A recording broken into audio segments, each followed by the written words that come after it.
Good morning, students. This is Digvijay Singh. We will be seeing 10th physics. So we are still dealing with the same chapter, effects of electric current, and we are moving now towards the last phase of the chapter, towards the end of the chapter. So हमने electromagnetic induction पूरा देख लिया है. उसके साथ साथ Fleming's right hand rule भी हो गया हमारा. फ्लेमिंग्स राइट हैंड रूल भी हो चुका है, जो कि उसकी डायरेक्शन बताएगा इंड्यूस्ड करंट की, और इलेक्ट्रोमैग्नेटिक इंडक्शन तो हो ही चुका है. तो अब इसका जो एप्लीकेशन है, क्यों ये हमने पढ़ा, इसके पढ़ने के पीछे का लॉजिक क्या था, वो हम पढ़ेंगे. आज हमारा मेन टॉपिक है इलेक्ट्रिक जनरेटर. देखिए, अब ज्यादा टॉपिक बचा नहीं है, बहुत छोटा ही टॉपिक बचा है. आज एक इलेक्ट्रिक जनरेटर कर सकते हैं. कल हम लोग difference between AC and DC देख सकते हैं. एक दिन मैं आपको इलेक्ट्रिक जनरेटर का भी एक 3D वीडियो भेजूंगा, जैसे लास्ट टाइम मैंने भेजा था आपको एक एनिमेटेड वीडियो, ताकि आपको क्लैरिटी बहुत अच्छे से आ जाए. और एक लास्ट दिन शायद 1-2 क्वेश्चन और है कि अगर यही जनरेटर को एसी डीसी करना है तो वो सब. सो बेसिकली 2 या 3 दिन में, बेसिकली इस वीक में आई थिंक हमारा ये चैप्टर पूरा कंप्लीट हो जाएगा. और ये इलेक्ट्रिक जनरेटर आज का जो टॉपिक है, ये बिकॉज आप लोग इलेक्ट्रिक मोटर पढ़ चुके हैं तो आपको बहुत सारी चीज़ें ऑलरेडी नोन है, तो मैं इसमें ज़्यादा टाइम वेस्ट या टाइम इन्वेस्ट नहीं करने वाला हूँ. So I will go through it thinking clearly that आप लोग वो टॉपिक को अच्छे से समझ चुके हैं, क्योंकि कुछ चीज़ें बहुत ही कॉमन है.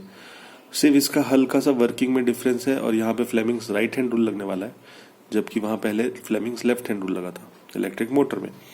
तो I think let's finish it of with in 1 video, क्योंकि मैंने इलेक्ट्रिक मोटर को आपको 2 वीडियोस में पढ़ाया था.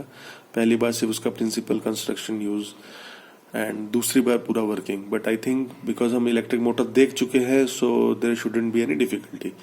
इन केस कुछ अगर आपको डाउट रह गया या मन में कोई भी प्रश्न है तो कृपया करके विचारें. You can ask me on WhatsApp और on call. So electric generator क्या होगा वो, what is this, what will be definition. It's a device, electric generator, it's a device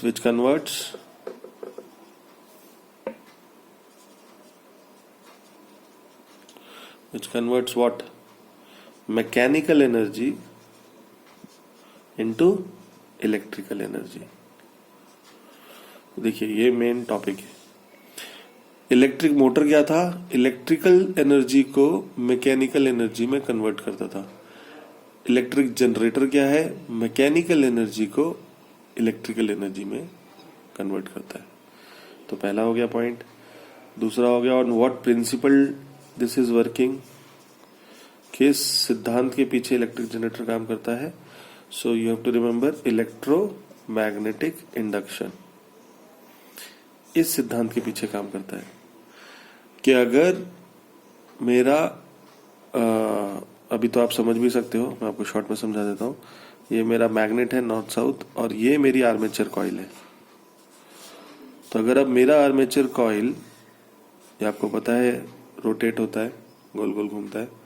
so अगर मेरा आर्मेचर कॉइल अब मैग्नेटिक फील्ड में rotate होगा, गोल गोल घूमेगा, तो इसका मतलब बार बार इसके, सपोज मैं ये आर्म लू, ये आर्म के ऊपर ये ऐसे गोल ऊपर गया, नीचे आया, साइड गया, लेफ्ट गया, ऊपर गया, राइट आया, नीचे गया, ऊपर लेफ्ट आया, ऊपर गया, राइट आया, नीचे गया, लेफ्ट आया, ऊपर गया, राइट गया, नीचे आया, लेफ्ट गया, ऊपर गया, राइट आया, नीचे गया, लेफ्ट आया, ऊपर आया, राइट आया, नीचे आया, लेफ्ट, ऊपर, राइट, नीचे, लेफ्ट, ऊपर, राइट, नीचे. तो आपको क्लियरली दिख रहा है कि ये मैग्नेटिक फ्लक्स को बार बार चेंज करेगा. तो मुझे बस यहाँ पे कुछ एक ऐसा मैकेनिज्म लगाना है ताकि ये गोल गोल घूमता रहे और अपने आप इलेक्ट्रिक करंट जनरेट होता रहेगा, इंड्यूस्ड ईएमएफ. तो यही है इसका principle. So you have to keep this in mind. Construction इसका एज इट इज सेम है. कंस्ट्रक्शन इसका एज इट इज सेम है. इसमें भी मैग्नेट है, इसमें भी आर्मेचर कॉइल है, इसमें भी ब्रशेस हैं,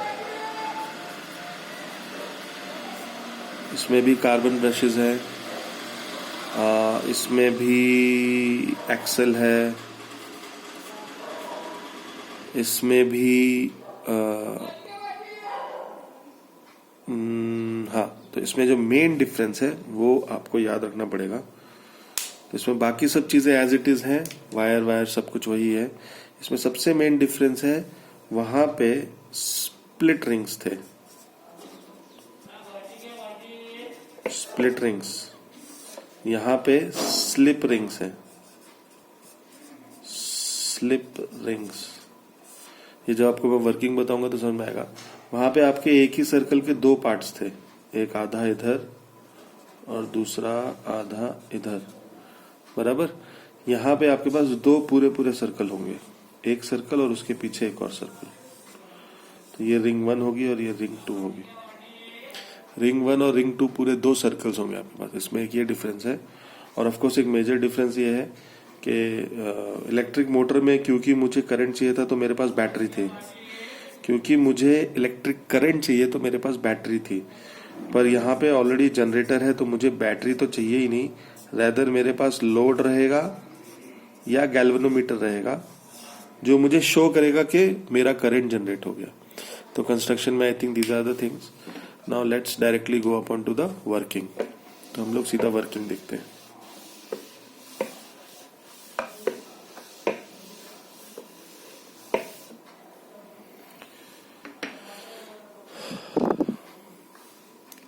ओके, देखिए इसका डायग्राम बहुत पहला तो बनाना और समझाना आपको इम्पोर्टेंट है। ये नॉर्थ पोल हो गया, ये साउथ पोल हो गया, ये मेरा आर्मेचर कॉइल हो गया, ठीक है। ओके, सो ये देखिए ये मैग्नेट है, सेम एज इट इज जैसा मोटर में था। ये आर्मेचर कॉइल है, इसको भी हम नाम दे देंगे ए बी सी डी, ठीक है। उसमें से ये वायर जो आ रहा है इसमें सिर्फ अंतर क्या है, दो स्प्लिट रिंग्स हैं, R1 R2।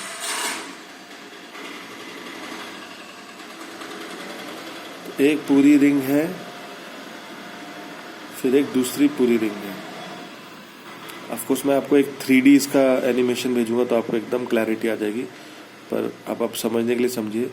अब इसके साथ इसमें इंपॉर्टेंट क्या है पॉइंट, ये जो ए बी है आर्म, उससे जो लाइन आ रही है वो इस स्लिप रिंग 1 से कनेक्टेड है। सो इट्स समथिंग लाइक, अगर मैं आपको 3D में बोलूं कि ये मेरा रिंग है और इसके साथ ये ऐसे कनेक्टेड है, तो ये हमेशा, सपोज ये अगर ऐसा है तो ये हमेशा ऐसे इसके साथ ही रहेगी। ये कैसा भी घूमे, ये जो ए बी वाली आर्म है R1 के साथ ही रहेगी। सिमिलरली ये R2 है और ये सी डी वाली आर्म जो है वो हमेशा R2 के साथ ही रहेगी, वो इसी रिंग में ही रहेगी, हमेशा R2 के साथ ही रहेगी। आपको क्लिक कर रहा है, ये रिंग R2 में ही घूमती रहेगी और ये वाली रिंग R1 में ही घूमती रहेगी। तो ये इसका एक इम्पॉर्टेंट वर्किंग रहता है, स्लिप रिंग्स और स्प्लिट रिंग्स में डिफरेंस। बाकी वही है, इधर भी वही कार्बन ब्रशेज है, ये ब्रश 1 है, ये ब्रश 2 है। और ऑफ कोर्स मैंने आपको जैसे बताया था यहाँ पे लोड लगा सकते हैं, कुछ बल्ब या कुछ भी, या गैल्वेनोमीटर। तो हम लोग एक लोड भी लगा देते हैं और एक गैल्वेनोमीटर, ताकि आपको समझ में आए कि करंट किस तरह फ्लो कर रहा है। ये हो गया हमारा construction of electric generator. End of course एक यहाँ पे एक्सेल है जो इसके अंदर से पूरा अंदर से गया हुआ है, और वो एक्सेल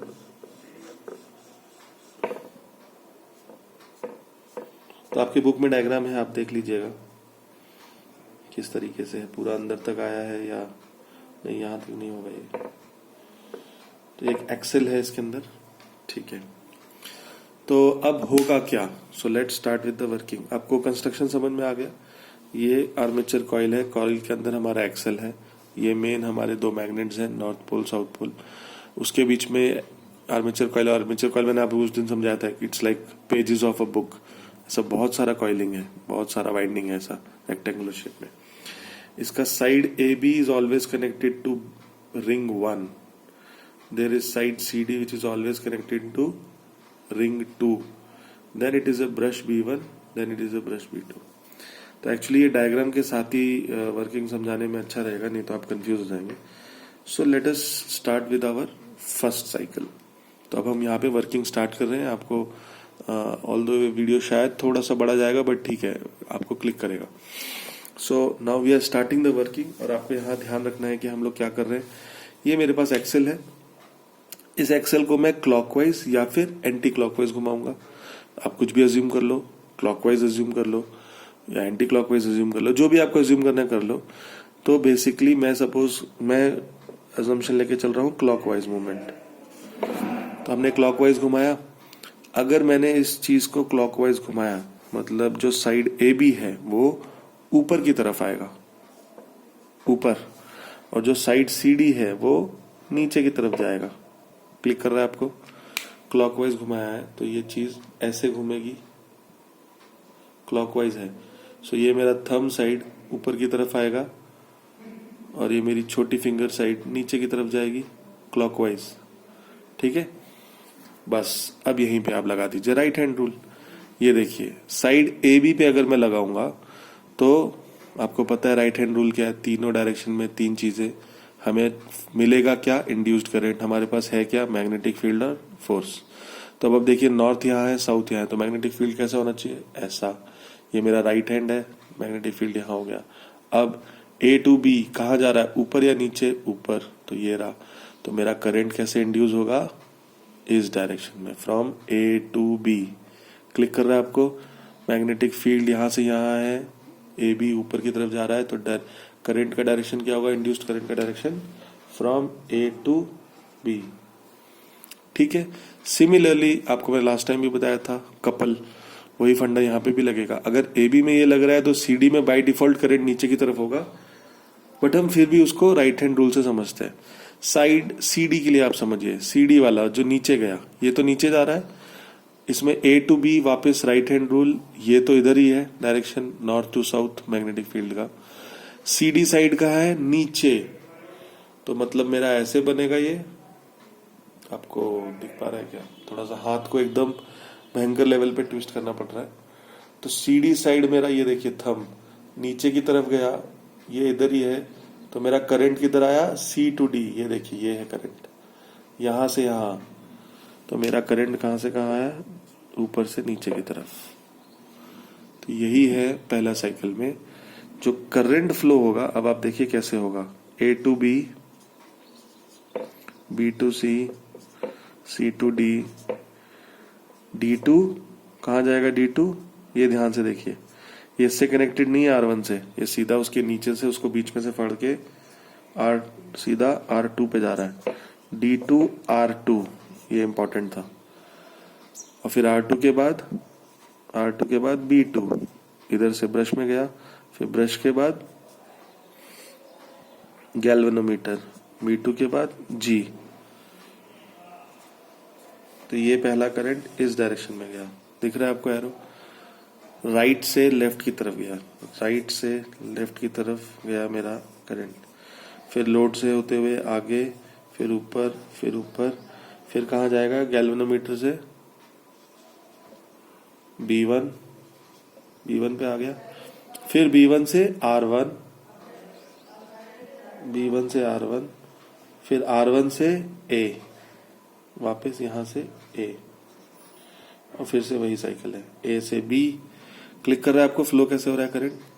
ये यहां से करंट ऐसे फ्लो करते हुए इस रिंग से, यहां से होते हुए वापस यहां, फर्स्ट हाफ में ये ऐसा फ्लो करेगा करंट। ठीक है, चलिए अब हम बनाते हैं सेकेंड हाफ, तो आपको और अच्छे से समझ में आएगा।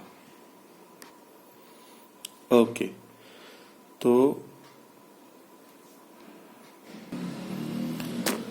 ओके, अब देखिए, so this is the second cycle. ये आप समझिए, जो मैंने एक्सेल लगाया था वो एक्सेल घुमाया मैंने, तो पहला हाफ हो गया। अब ये दूसरा हाफ है, पूरा ट्विस्ट हो गया है। ये वाला अंगूठा इधर से जो लेफ्ट में था वो राइट हो गया है, ये लिटिल फिंगर जो राइट में थी वो पूरी घूम के लेफ्ट में आ गई। तो वही केस यहाँ पे भी है। अब मेरा, आप ध्यान से देखिए, नेमिंग पहले समझिए। मेरा ए बी जो साइड है वो यहाँ आ गया है, पहले वो लेफ्ट में था, अब राइट में आ गया है। सिमिलरली CD साइड जो पहले राइट में था वो लेफ्ट में आ चुका है, ठीक है। दूसरा AB हमेशा किससे कनेक्टेड था, R1 से, तो अभी भी R1 से ही कनेक्टेड है, पर वो पहले इस तरफ था, अब वो घूम के इस तरफ आ चुका है। सिमिलरली CD पहले R2 से कनेक्टेड था, अब CD घूम के इस तरफ आ चुका है, तो वो अब R2 से ही कनेक्टेड है पर इस तरफ। ये ध्यान दीजिएगा, ये इंपॉर्टेंट चीजें हैं जो बच्चे मिस कर जाते हैं बहुत बार, और यही समझने में उनको थोड़ा सा तकलीफ भी होती है। देखिए R1 और R2 हमेशा AB के साथ हमेशा R1 कनेक्टेड है और R2 हमेशा CD के साथ कनेक्टेड है, ये ध्यान रखिए हमेशा। ये दो रिंग्स हैं, एक के अंदर एक ऐसे एक रिंग लगी है, उसके पीछे एक और ऐसे रिंग लगी है, तो दो ऐसे रिंग्स लगी हुई हैं। यहाँ से वायर आ रहा है, एक इसी में R1 में ही घूमते रहता है, और वैसे ही सिमिलरली एक और वायर जा रहा है जो पीछे R2 में ही घूमता रहता है। तो मैं आपको 3D वर्जन भेजूंगा तो आपको काफी अच्छे से समझ में आएगा। तो अब इस डायरेक्शन में देखिए सेकंड केस में क्या हुआ, ये देखिए अब सेकंड केस में क्या हुआ, वापस आप क्लॉकवाइज ही घुमा रहे हैं, क्लॉकवाइज ही घुमा रहे हैं, तो मतलब CD वाली आर्म ऊपर जाएगी, AB वाली आर्म नीचे आएगी, मतलब CD वाली आर्म ऊपर जाएगी, AB वाली आर्म नीचे जाएगी, ठीक है। फिर से राइट हैंड रूल लगाइए, फिर से वही होने वाला है। नॉर्थ से साउथ यहाँ है, ये ऊपर जा रहा है, तो करंट कहाँ बचेगा, D से C। सिमिलरली आप AB साइड में लगाएंगे अगर, तो नॉर्थ टू साउथ तो यहाँ है, पर इस बार ये नीचे जा रहा है, तो करंट कहाँ बहेगा, इस तरफ, B to A। तो वही कपल लगेगा वापस, पर इस बार करंट की डायरेक्शन पूरी चेंज। ये यहाँ आएगा, यहाँ से ये R1 रिंग में आएगा, R1 रिंग से ये ब्रश B1 में जाएगा, ब्रश B1 से ये नीचे की तरफ जाएगा। अब यहाँ पे देखिए अब डायरेक्शन चेंज हो गई, ये डायरेक्शन हो गई अब लेफ्ट टू राइट। इससे पहले वाले साइकिल में राइट टू लेफ्ट था डायरेक्शन, यही इंपॉर्टेंट चेंज है जो इसमें वीडियो में समझने लायक है। फिर ये लोड से होते हुए ये ऊपर जाएगा, ये करंट ब्रश B2 में आएगा, ब्रश B2 से R2 में जाएगा, R2 से इस वायर में कनेक्ट करेगा और ये वापस ऊपर की तरफ जाएगा। तो इस बार पूरा करंट का डायरेक्शन ही चेंज हो गया। अब ये DCBA, तो मैं अगर लिखूं इसका तो DCBA से R1, R1 से B1, B1 से गैल्वेनोमीटर, गैल्वेनोमीटर से B2, B2 से R2, R2 से वापस D। तो अब ये फंक्शनिंग ही पूरा चेंज हो गया एकदम। तो पिछली बार जो करंट था वो राइट टू लेफ्ट था, इस बार जो करंट है लेफ्ट टू राइट है। तो ये जो है left to right, right to left, ये है AC DC, ये मैं आपको अलग वीडियो से समझाऊंगा। पर अभी आप इलेक्ट्रिक जनरेटर का वर्किंग समझिए कि जब बेसिकली अब देखिए, अब मैं आपको इसको समझाता हूँ, इसकी एप्लीकेशंस और इसका इस पूरे वीडियो का समझाने का तरीका। जब आपने दो मैग्नेट्स के बीच में एक कॉइल को गोल गोल गोल गोल घुमाया, मैंने अपने हाथ से उसको क्लॉकवाइज एंटी क्लॉकवाइज घुमाया, तो वो क्या हुआ, कॉइल आर्टिफिशियली घूमने लगी उसमें ताकत से, हम लोग अपनी मैकेनिकल फोर्स लगा रहे, तो वो फोर्स की वजह से मैग्नेटिक फील्ड ऑलरेडी प्रेजेंट था और ये कंडक्टिंग कॉइल थी, तो उसमें करंट जनरेट हो गया। और यही जनरेटर करता है, जो गोल गोल गोल गोल हम उसको घुमाते हैं, इसी में करंट जनरेट हो जाता है, और वो करंट को हम लोग लोड से या फिर जो गैल्वेनोमीटर से उसकी प्रेजेंस को समझ सकते हैं। तो ये जो करंट जनरेट हो रहा है इसी को बोलते हैं इलेक्ट्रिक जनरेटर।